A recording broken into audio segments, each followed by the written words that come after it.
Warning: the following program contains scenes of graphic stupidity among lifelong friends who compete to embarrass each other. Yo, Justin, you can't say that! Hi! How you guys doing? Good! How are you? Oh, I'm amazing. Thank you for hanging out with me. No, thank you for hanging out with us. You missed the last 5 minutes of us sitting here just being like, shaking. You're like, is he actually going to show up? No, literally, we've been like telling our parents that you're coming on and stuff. And we're like, okay, we don't want to jinx it. Like, we'll see when it actually happens. But we're like, we'll believe it when it actually happens. What shirts do we have on here? Okay, I have my Undertaker shirt on. Oh, amazing. And of course, the vintage Stone Cold. I love it.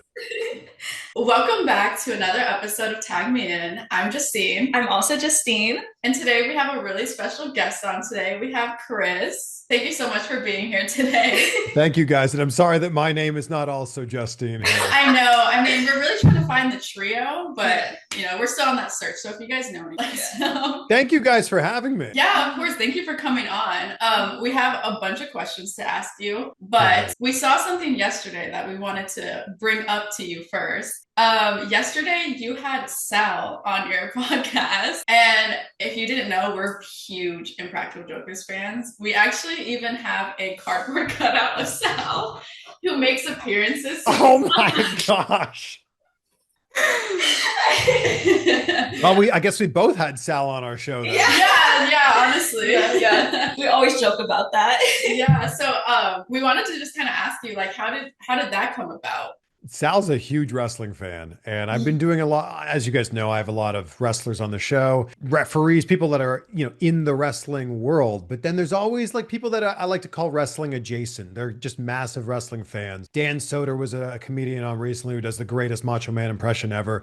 He was a great guest. Paul Walter Hauser, Emmy award-winning, Golden Globe award-winning actor. He was on wrestling adjacent, right? Yeah. And I knew that Sal was a huge wrestling fan. I mean, how many times have we seen him on Impractical Jokers, like wearing a wrestling shirt? There was one time he had a MJF and Danhausen shirt. And I was like, oh, this guy is like a hardcore fan. Yes. So yeah, actually, I think all the Jokers are pretty big wrestling fans. Yeah. I know Q's a huge fan as well. So I've been trying to make this happen, and it happened. He was in LA and had some time. So he came by the studio.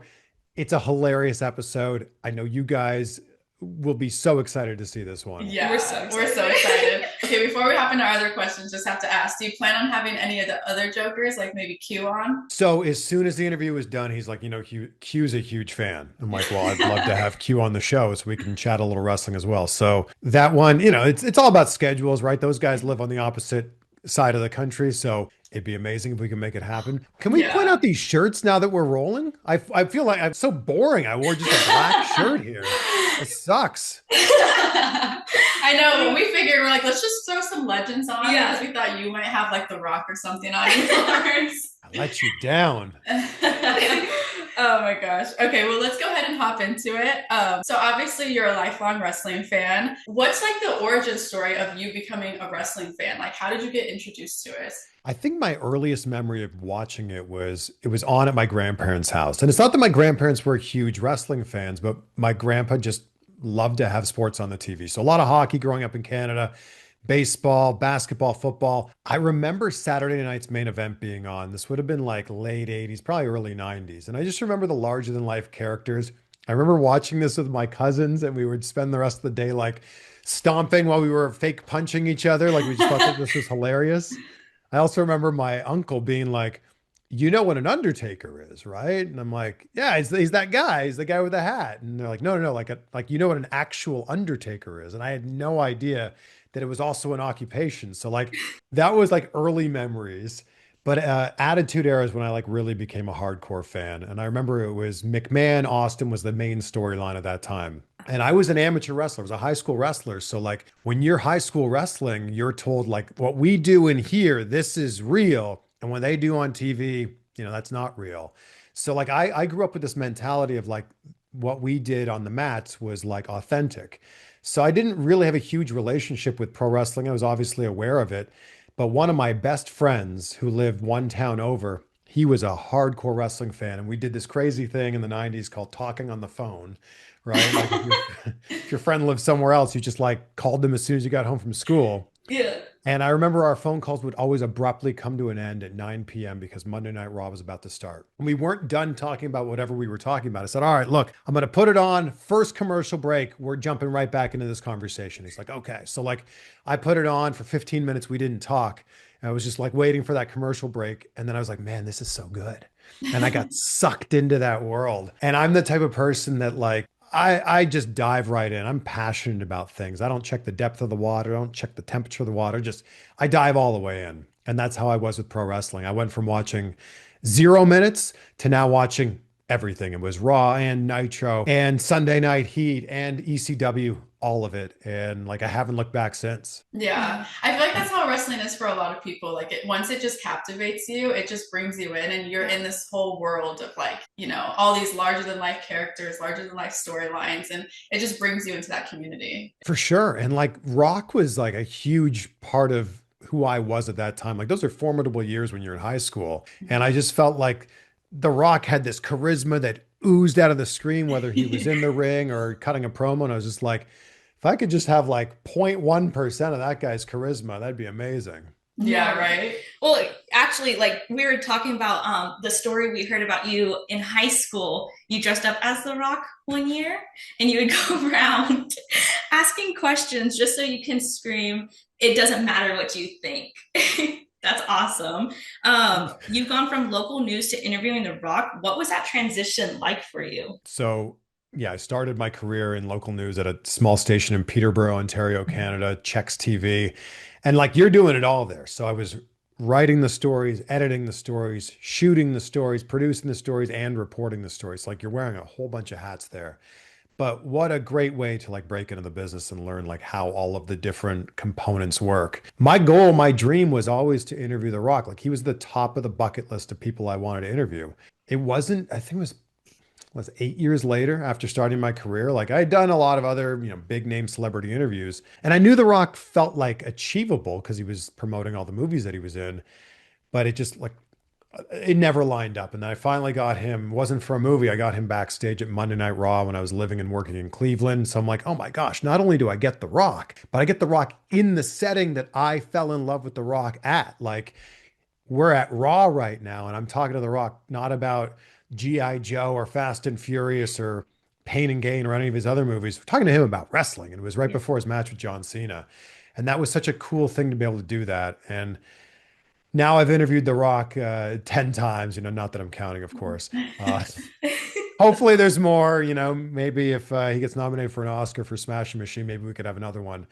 But it's a total like full circle moment to like be the kid who dressed up as him for Halloween. So like years later, I walk into the room for an interview and he's like, "Oh, hey Chris, how you been?" And I was like, "What?" Like I saw him I saw him at the screening for Smashing Machine at the Los Angeles premiere.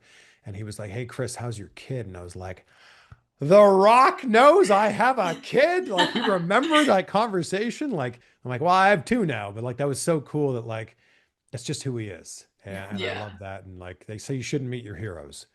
But if your hero is Dwayne Johnson, do whatever you can to meet your hero. That's awesome. Oh my gosh, I love that. Yeah, that must be so surreal when like you see him and he not only remembers you, but remembers details about like your interactions and stuff.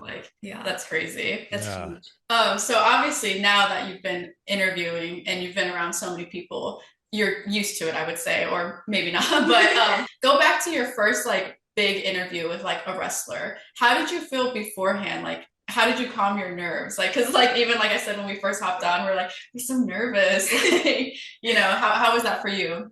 I think it just comes down to me of like, it's excitement, right? I don't know if it's nervous of like, oh man, I'm going to screw this up. It's just like, I think it's excitement for like, I want this to live up to the expectations that I have for it. And that's, I think, just a huge thing about life in general is like when the reality doesn't meet your expectations, that's when you can be disappointed. And there's a phrase that I always come back to that I love, and it's trade your expectations for appreciation and you'll never be disappointed. I love that idea of like just being appreciative of the opportunities that you have.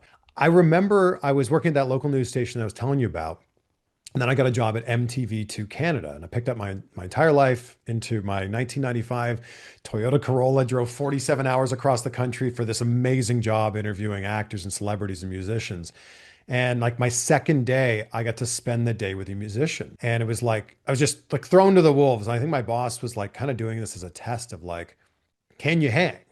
And I just felt like, I don't know what it was, but I felt in my soul that like I had done it before. Like I felt like it was just like, it was just another day of work. And I don't know, looking back, I'm sure it's not the greatest interview or the greatest segment, but like I wasn't like, oh my gosh, can I do this? I was very confident that I was able to do it. It's just a matter of like putting one foot in front of the other and doing it. And I felt the same way. My first wrestling interview was a few months after that, was Bobby Lashley. And I basically convinced my boss, not convinced her, but like, I was like, we interview musicians and comedians and actors. Could we interview a wrestler? Like that falls under the umbrella of entertainment. And she was like, yeah, sure. Yeah, we've done that before. And WWE happened to be coming to town. So reached out to them and they say, yeah, Bobby Lashley's available for interviews. He was the ECW champion at the time. And I remember just like wanting to impress him. I just remember like, I want to have great questions that he goes like, this was fun and this was good.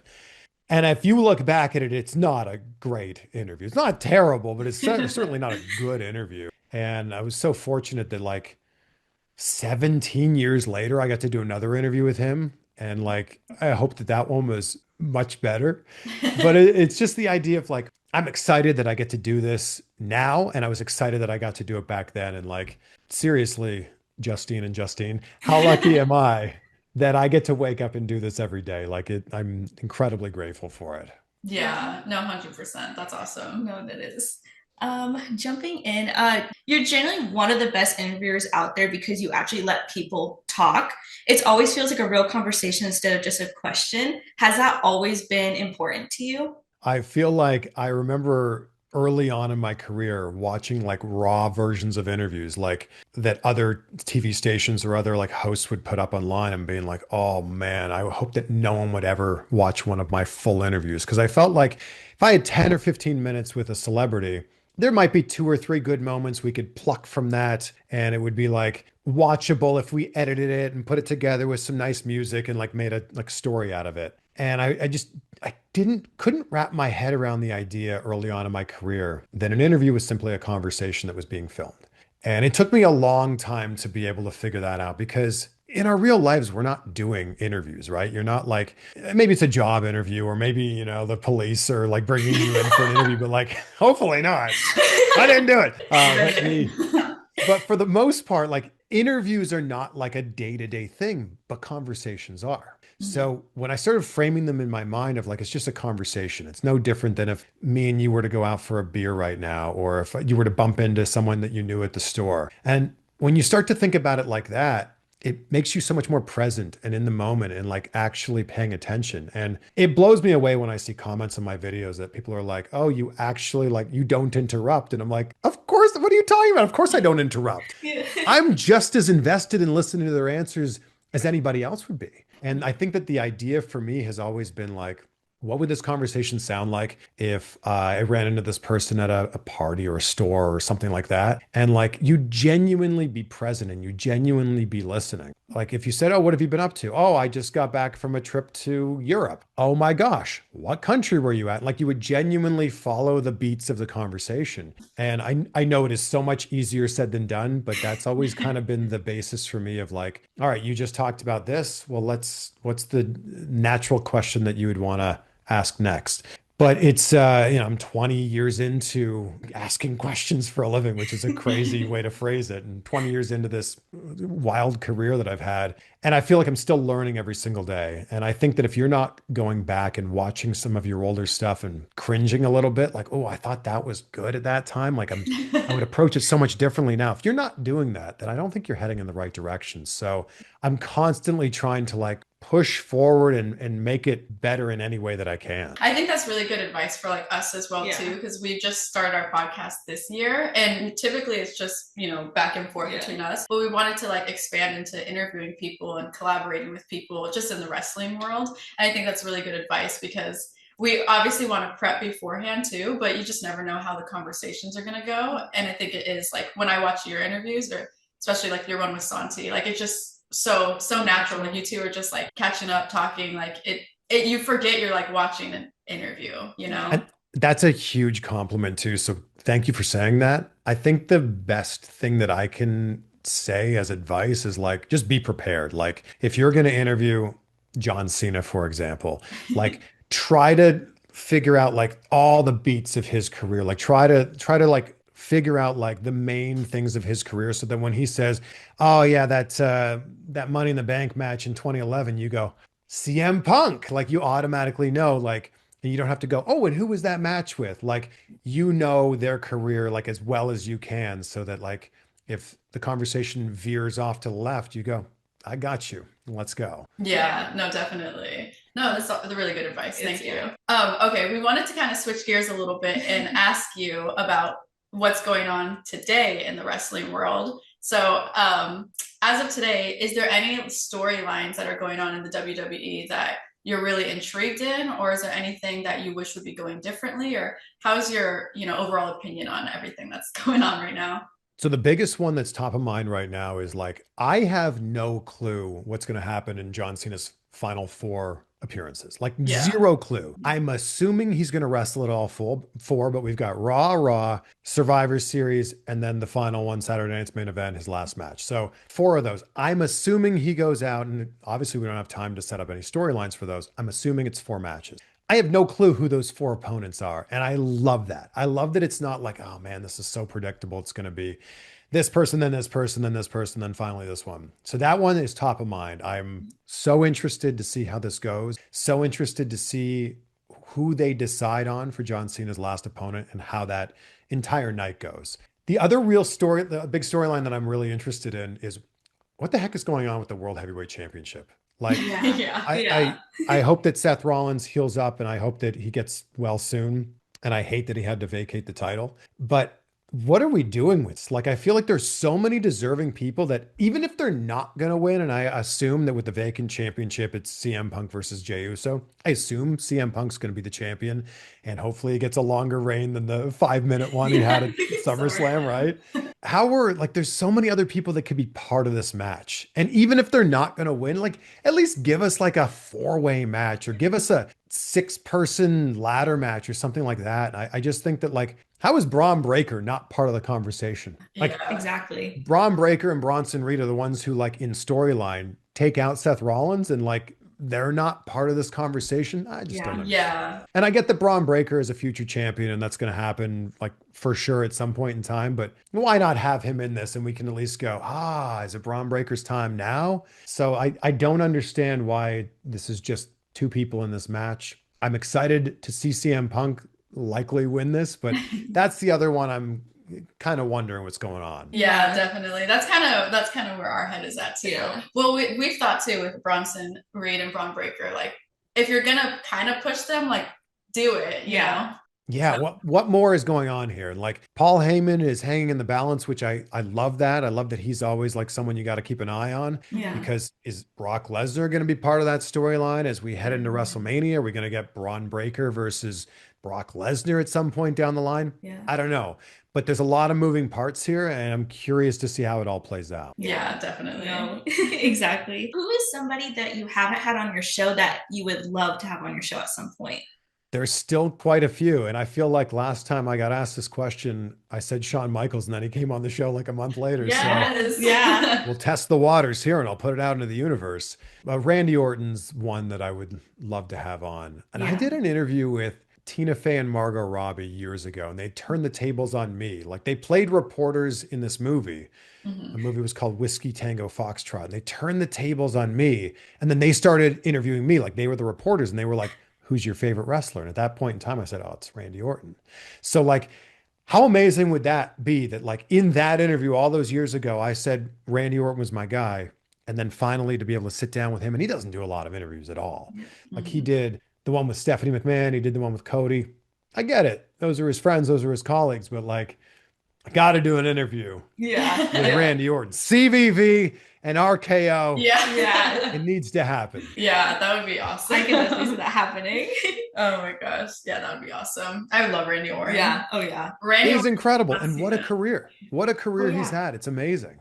Yeah. He's great. 100%. Okay, you kind of already gave a little bit of advice, but we still kind of want to ask the question. So obviously, I feel like nowadays wrestling content creation has just gotten so big. I mean, content creation in general, right? But I feel like you go on TikTok, you go on Instagram, there's so many people in the wrestling space making content. So obviously, as someone who's an OG in it, what's kind of like some advice you'd give, even if people don't want to do interview styles, but maybe they just want to get into the wrestling space and making content? What's some advice that you give to those people? Number one, you have to start. I think that there's too many people that talk about doing it, dream about doing it, and they're waiting for the right moment to do it. And then they never end up pulling the trigger and never end up making it happen. So you just have to start. And in starting, you need to realize that your first piece of content, whether that's a video or a podcast or a YouTube video, just know that it's going to suck. Yeah. Okay, so like be aware of that. And then your second one is also going to suck, but not as much as the first one. And then your third one will also not be very good, but better than the first and second. So like that's the most important thing. Start where you're at. Start with everybody has a phone in their pocket with a great camera on it, a great microphone. Like that's where you should start. Like don't worry about buying fancy equipment or anything like that. Just start and figure it out. The other most important thing is you got to be consistent with. You can't put up a video here and there and like hope that your audience is going to stick with you and find you. Like you've got to be consistent with it. My podcast is every Tuesday, every Thursday, and every Friday, no matter what, no matter where I am in the world, no matter what's going on in life, no matter what. I put it out and I know that if I keep showing up, my audience will keep showing up as well. So I think that that's another like hugely important thing. When Santi was on my show, he talked about uploading a video every single day, and he's been doing it for like the last year and a half. So it's no, like you can't even ask how he's gotten the numbers that he has now because he just keeps showing up. Yeah. And some videos do great and some don't do great, but he just keeps pushing forward. So I think those are the most important things. And whether it's wrestling or it's some other thing that you're interested in, if you are passionate about it and you're interested in it and people can feel that passion with the way that you present yourself on camera, they'll be just as interested in it as you are. And like, you'll be able to find your audience. So I think that that's the biggest thing is find the thing that you love and just go for it and give yourself some time here. Like, don't expect that it's going to get mega numbers in 2 weeks or a month or a year. Like keep showing up and keep growing as the audience grows as well. Yeah, that's really good advice. Yeah, that's what, I feel like a lot of people are just scared to put themselves out there because it is intimidating, right? But I think, if you care about something and you're passionate about it, like your people will find you. Yeah, and that's the great thing about the era that we live in right now. Like it doesn't need to be like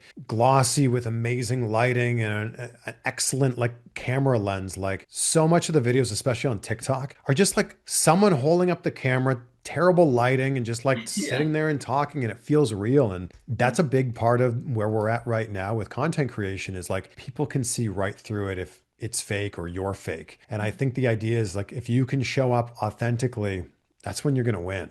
We have just one last thing before we let you go. We wanted to do a fun little closing game. So the game is this or that. So basically we'll ask you two things and just off the top of your head, you'll pick. So some of them are wrestling related, but some of them are just completely random to get to know you more.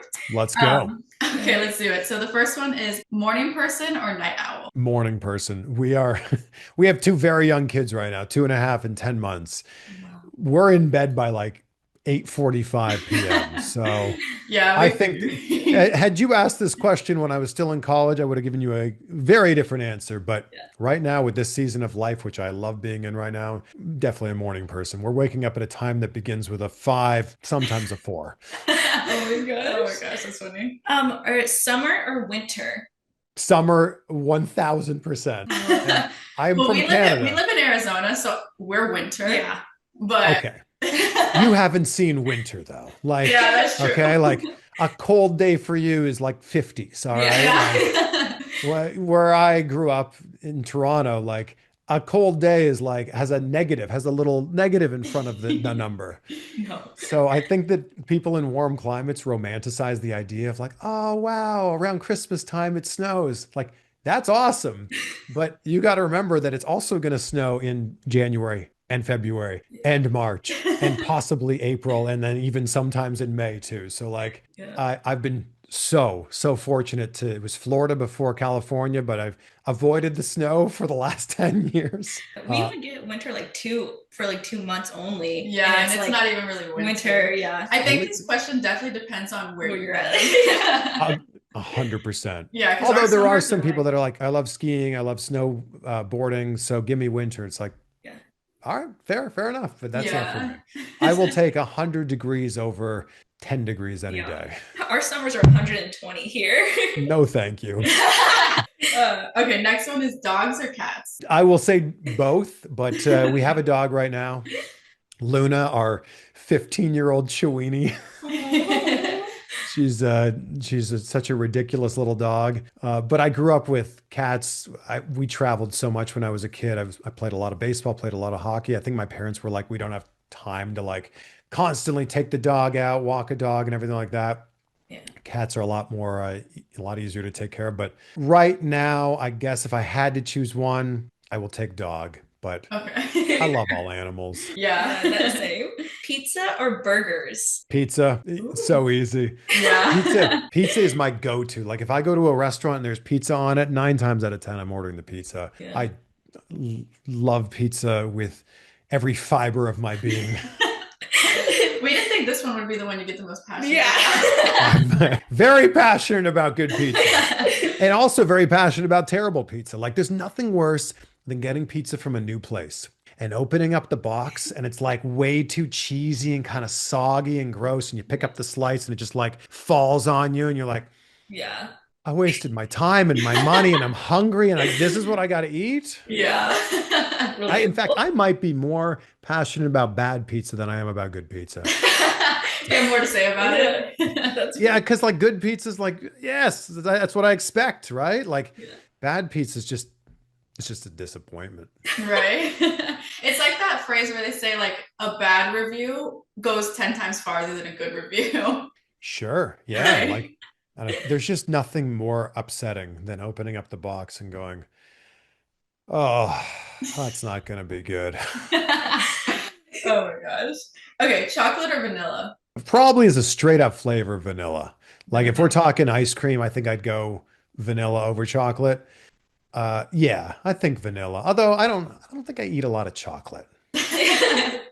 I think if it was chocolate in general or gummies, I like gummies. I love a good Same. gummy. Scary movies or comedies? Probably comedies. I love to laugh. I'm not opposed to scary movies, but I think I'd rather laugh. Marvel or DC? DC's coming up with some good stuff right now, but I think as a whole, I'm going to go Marvel. I think that some of my favorite superhero movies are Marvel, and I feel like I get it. Marvel hasn't really been delivering these last few years, and DC's kind of picking up the slack here. But I do have an Avengers poster just off camera. I lived in Cleveland. I worked there for 5 years. They filmed some of the major fight scenes, like 2 blocks away from the TV station that I worked at. So like it meant a lot to me to like I supported that movie. I love the Avenger movies. So I'm going to go Marvel. Yeah, it probably has a stronger catalog, but DC has been showing up lately too, like you said. They have. Although like Superman is hit or miss. Like the most recent one, great. But some of the other ones,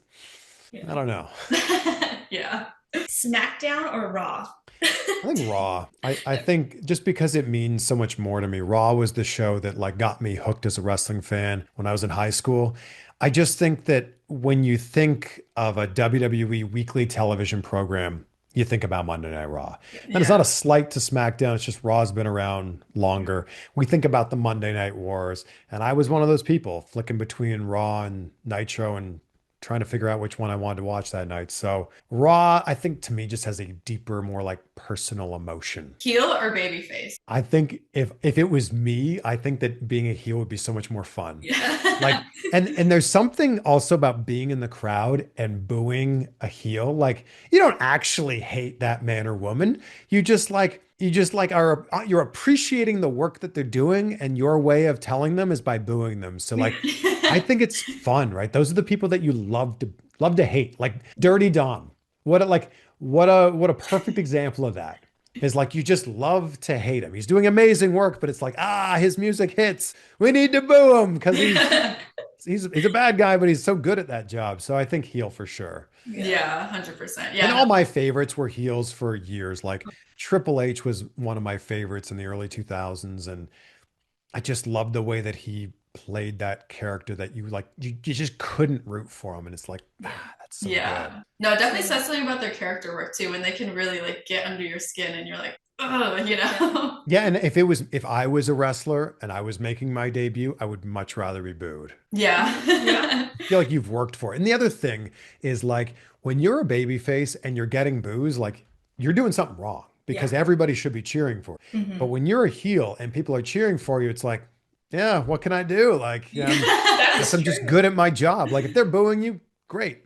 But if they're cheering for you, you're like, all right, that's fine too. Like you can do no wrong. Yeah. No, that's true. I actually haven't thought of it that way.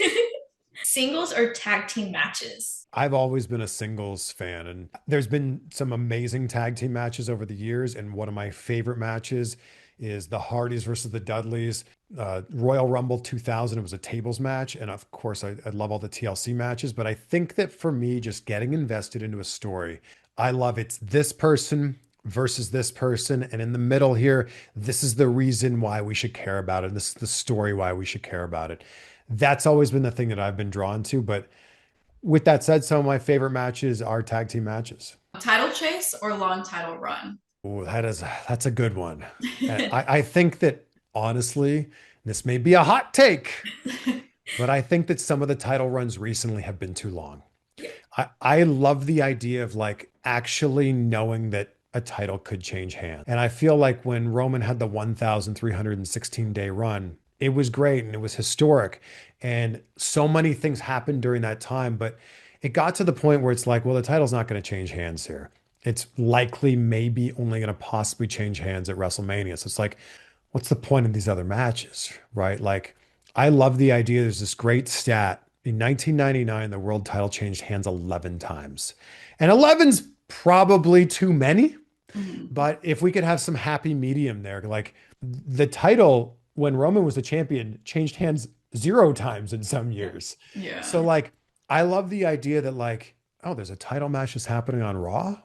Well, my goodness, like this could change hands here. And it did recently. The World Heavyweight Championship changed hands when Gunther beat Jey Uso on, I think it was SmackDown. We were there. Whoa, no way. That's amazing. Wow. What a cool surprise that must have been. Yeah. But like, I love that like on any given PLE or maybe even any given Raw or SmackDown, there's a chance for a title to change hands. I love that. And I also love like what made Cody and WrestleMania 40 so special was this idea behind of like finishing the story. Is he going to do it? He's been chasing this for so long. Everybody, myself included, thought for sure he was going to win at WrestleMania 39 in LA. And he didn't. And I was like, oh my gosh, well, where does he go from here? That's the story, right? We're invested. Is he going to win the Rumble? He wins the Rumble. Okay, well, where does it go from here? I've always loved that idea. And there's also something that's difficult about being the champion. Everybody's chasing after you. Yeah. You've got to find a way to hold on to that title. But I've always loved the chase. And I would love to see 3 to 4 title changes a year instead of 1. Yeah. Which is basically Yeah, I what agree, we're getting, honestly. right? I agree with that. Last one, WrestleMania or Royal Rumble? It's always going to be WrestleMania for me. The Royal Rumble's a really fun one to watch, especially with people that may not be like hardcore fans, because like you've got 30 male superstars, 30 female superstars. Like you've got the chance to like introduce them to 60 superstars, which I think is so cool. And then there's always the idea of like, well, this person hasn't been there in like 10 years. This is a crazy return. Or like, oh, wow, that person just came back from injury. And there's so many like fun storylines that are tied in. But WrestleMania is our Super Bowl. And it's such a huge thing. I've been so fortunate to go to, I believe it's 14 of them I've been to. Like, Oh, wow. I love WrestleMania. Yeah. And I love all of the excitement and energy that like just surrounds that week. You get to whatever city it is. There's WrestleCon, there's WWE World, there's all these independent shows. And like anybody who has ever had anything to do with wrestling, like comes into that city for appearances or signings or the Hall of Fame or whatever it is. And I just love that component of it. I love that like it's the week to like be a hardcore, unapologetic wrestling fan. Yeah. And I love that so much. So it will always be WrestleMania for me. I've already booked my travel. I will be at WrestleMania 42. I have a live show there. So Oh, I yeah. Oh, can't we were wait. thinking about coming Yeah. actually. Oh, well, definitely It's a come. live show. Yeah, Just just kidding. I'll see you at circa that Thursday night then. Yeah. Yeah, we went to Vegas last year for WrestleMania, but we didn't actually go to WrestleMania because the tickets are kind of expensive. Yeah. But yeah, all the WrestleCon and WWE World and just that atmosphere is just so cool to be around. Yeah. Like, yeah, it's just the community together. It's just amazing. Where'd you end up watching WrestleMania? From our house. Oh, you end up coming Yeah, back. we ended up coming back before. Yeah. Yeah. Oh, okay. So you drove. Yeah, we drove because we live in Arizona, so it's like a Yeah. 4-hour drive. So we're Yeah, like, I drove as well. yeah. Yeah. Well, if you want to stay in Vegas, I can't recommend Circa enough. They have a 143-foot screen. It's an area called Stadium Swim, and everybody's like, you're in a pool, and like there's cabanas and like drinks, and you're watching it on this massive screen. That was probably is the best watch party in Vegas. Yeah, definitely. Maybe in That's the why world. I don't we're know. gonna try to go to WrestleMania this year, but if not, we'll probably just stay because just being in Vegas, Yeah. the atmosphere is amazing. Yeah. You know. Yeah. So Well, yeah. I'll hopefully see you at my live show. Yeah, that'd be so Yeah, we awesome. definitely, But yeah, that is everything that we had for you today, Chris. We just seriously want to thank you for coming on our podcast. Thank you for supporting small creators. Like, it really means a lot to someone who is as busy and booked as you to take the time to come on our podcast. So we really appreciate you. Yeah. Well, I appreciate the invite. It was great to meet you guys in Indianapolis as well. But Justine, keep up the great work. Keep doing this thing. Like I said, just keep being consistent with it. And so great to hang out with you today. All right. Thank you, Chris. You have a good one. All right, you too. Thanks, Okay, guys. bye. Thank you.